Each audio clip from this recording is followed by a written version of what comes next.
L-inkjesta pubblikata mill-Maġistrat Aaron Buġejja dwar il-kumpanija eGrant ikkonfermat li ma nstabu l-ebda dokumenti li kienu jubru li l-isma fil-kumpanija eGrant kienu miżmuma fi semmart il-Prim Ministru Joseph Muscat. Saħansitra joħroġ l-uniċi dikjarazzjonijiet magħrufa bħala Declarations of Trust ippreżentati minn Pier Portelli fil-qorti instabu li kienu folot skont analiżi tal-Forensic Document Analyst sar-Renju Unit. Fil-fatt, l-inkjesta stabbiliet li meta d-dokumenti ġew analizzati għal darba tnejn minn esperti forensiċi barranin, ir-riżulta li kienu folots. Dan għaliex meta l-ferem fuqhom tqabblu mal-ferem ġenwini ma kinux jaqblu.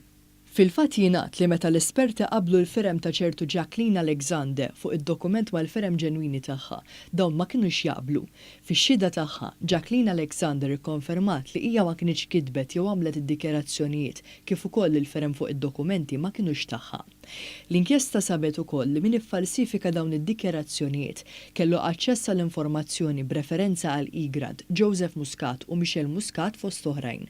Iżda li din l-informazzjoni tinstab faċilment fuq l-internet u dettalji oħra dwar il-kumpaniji involuti setgħu wkoll instabu permezz ta' tfittxija fuq Google. Il-qorti sostniet li la darba rriżulta sodisfaċentament li dawn id-Declarations of Trust kienu falsifikati, dawn ma jistgħux jitqiesu li jikkostitwixxu prova skont il-liġi. U fil-fatt, l-esperti jikkonkludu li mart il-Prim Ministru ma kellax taqsam xejn ma' eGrant. L-inkjesta tiżvela wkoll li Efimova qalet lil Pier Portelli li ma kellix id-dokumenti dwar eGrant.